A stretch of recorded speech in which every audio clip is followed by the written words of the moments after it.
जोर दिखावे ई कैसा मर्दाना। मर्दाना की मैं बात कर रही हूं तो समझ लीजिएगा वही 56 इंच वाला। यूपी में का बा गाना याद बा। वही गाना गाने वाली नेहा सिंह राठौर अब उत्तर प्रदेश के विधानसभा चुनाव में चुनावी मैदान में उतरने की तैयारी कर रही हैं। बीते दिनों राहुल गांधी के साथ वो पुणे में जो गूंज कार्यक्रम राहुल गांधी कर रहे हैं उनके साथ मंच पर दिखाई दी। इस मंच पर उन्होंने बहुत सी बातें कही। उन्होंने कहा कि मुझे परेशान करते हैं लोग, बीजेपी के लोग मुझे गाली देते हैं। इस पर राहुल गांधी ने कहा कि मुझे भी कई सालों से परेशान कर रहे हैं, गालियां दे रहे हैं, लेकिन मैं भी झुकता नहीं हूं। नेहा सिंह राठौर की इस मुलाकात के बाद कहा जाने लगा कि अब वो नेहा सिंह राठौर जो अब तक मंच की तलाश कर रही थी कि कोई एक ऐसा मंच मिल जाए जहां से सियासी एंट्री हो जाए, राजनीति में एंट्री हो जाए, वो मंच आखिरकार महाराष्ट्र के पुणे में मिल गया। पहले आप नेहा सिंह राठौर के उन बयान को सुनिए जो उन्होंने पुणे में राहुल गांधी के साथ मंच पर कहा। उसके बाद हम आपको बताएंगे कि आखिरकार नेहा सिंह राठौर किस विधानसभा से, किस पार्टी से चुनावी मैदान में उतर सकती हैं। अरे औरत पे जोर दिखावे ई कैसा मर्दाना। मर्दाना की मैं बात कर रही हूं तो समझ लीजिएगा वही 56 इंच वाला। औरत पे जोर दिखावे ई कैसा मर्दाना। साहेब छोड़ दो ना बेटी बहुओं को धमकाना। अरे बात बात पे ये FIR करवाना। बात बात पे ये FIR करवाना। साहेब छोड़ दो ना बेटी बहुओं को धमकाना। अरे हम हैं आम जनता न हमको आजमाना। हम जानते हैं कुर्सी पे बैठाना उतरवाना। हम जानते हैं कुर्सी पे बैठाना उतरवाना। अरे मुश्किल है मेरा, इनफैक्ट हमारा मुश्किल है मेरा हौसला तोड़ पाना। साहेब छोड़ दो ना बेटी बहुओं को धमकाना। देखिए, नेहा सिंह राठौर का ससुराल अंबेडकर नगर में पड़ता है। अंबेडकर नगर के महुआ के गांव हीड़ी पकड़िया में इनका ससुराल है। ऐसे में एक बात पूरी तरीके से क्लियर दिखाई दे रही है कि इस बार अंबेडकर नगर की 5 विधानसभा सीटों में से किसी एक विधानसभा सीट पर कांग्रेस की तरफ से नेहा सिंह राठौर को टिकट दिया जा सकता है। और यह भी कहा जा रहा है कि पिछले 5 से 7 सालों में जिस तरीके से नेहा सिंह राठौर ने अपनी गायकी से विपक्षी खेमे में ये पहचान बनाई कि हम जो है सरकार को घेरने का काम करते हैं, हम जो है अपने गायकी से, कजरी से, या जो भी कह लें भोजपुरी भाषा में, अवधी भाषा में अपनी गायकी से सरकार पे हमला करते हैं, उसका फल स्वरूप या कहें उसके फल स्वरूप इस बार के 2027 के विधानसभा चुनाव में जो है उन्हें टिकट मिल सकता है या दिया जा सकता है कांग्रेस की तरफ से। क्यों?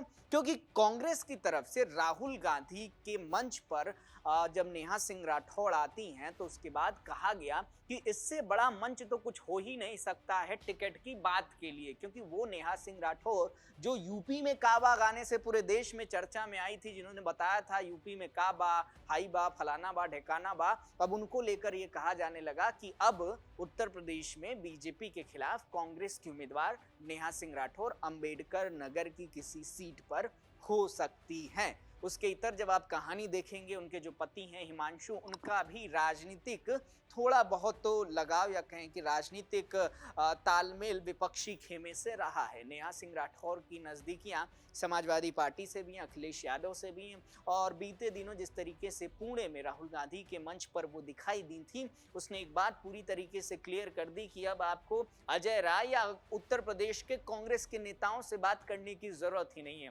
आप केवल एक बार राहुल गांधी से कह देंगे कि हमें अंबेडकर नगर के इस विधानसभा से टिकट चाहिए, 5 विधानसभाओं में से किसी एक विधानसभा सीट से, तो आपको राहुल गांधी बिना कहे वहां से टिकट दे देंगे। और उससे भी बड़ी बात कि आपकी जो गायकी है, उस गायकी के आधार पर आप भारतीय जनता पार्टी को अक्सर ही घेरती रहती हैं। कई मुकदमे भी हुए हैं नेहा सिंह राठौर पर। एक किस्सा वो ये भी बताती हैं कि जब उनकी शादी हुई थी हिमांशु से जब ससुराल वो गई थी, जिस दिन ससुराल गई उसके अगले दिन ही पुलिस का पूरा हुजूम उनके आवास पर पहुंच गया। क्यों पहुंचा? क्योंकि उन्होंने योगी आदित्यनाथ के कार्यकाल को लेकर एक गाना बनाया था यूपी में काबा, और इससे भी रिलेटेड एक गाना, और आए दिन कोई ना कोई गाना वो बनाती ही रहती हैं, जिसको लेकर ये जो बीजेपी का खेमा है वो ये भी पूछता है कि कुछ तो होगा यूपी में काबा, ये भी बता दीजिए कि 2017 से पहले क्या था। इस तरीके के तमाम सवाल बीजेपी के खेमे से भी पूछा जाता है। अब नेहा सिंह राठौर को लेकर ये कहा जा रहा है कि अगर इस बार वो अंबेडकर नगर की किसी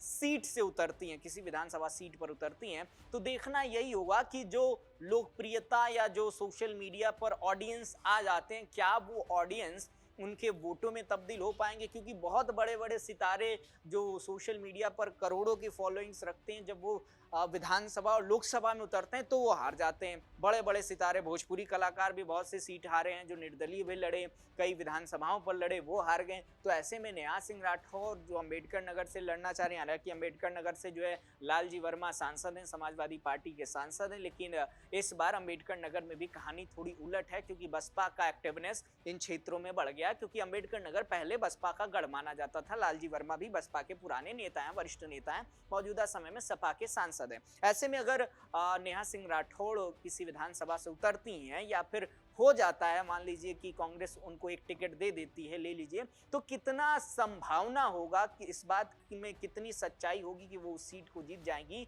समीकरण के हिसाब से, जमीनी के हिसाब से। क्योंकि सोशल मीडिया का ट्रेंड राजनीति से परे रखता है जो जमीनी स्तर पर होता है। क्योंकि सोशल मीडिया पर जो दिखता है वो हकीकत में अमल नहीं हो पाता है। एक जिंजी का आंदोलन जिसके जरिए तमाम बदलाव करने की भी बात कही जाती है, लेकिन जब हम फैक्चुअल आंकड़े पर जाते हैं तो पता चलता है कि वो जिंजी जो तमाम आंदोलनों के जरिए बदलाव की बात करता है, जो वोट की बात आती है तो उसका वोट प्रतिशत 40 साल के उम्र दराज लोगों से कम होता है। क्योंकि सुबह जो सोकर उठना और बाकी सारी प्रक्रिया होती है उसमें वो काफी विलंब करते हैं। खैर, अब देखना यही है कि नेहा सिंह राठौर जो यूपी में काबा कहती थी, वो अब यूपी में कैसे और किस आधार पर विधानसभा चुनाव में उतरती हैं, और क्या इनको कांग्रेस टिकट देती है। अगर देती है तो क्या ये जीतेंगी? आपको क्या लगता है? अपना जवाब नीचे कमेंट सेक्शन में लिखकर बताइएगा, और ऐसी तमाम खबरों के लिए देखते रहिए राष्ट्रवाणी। नमस्कार।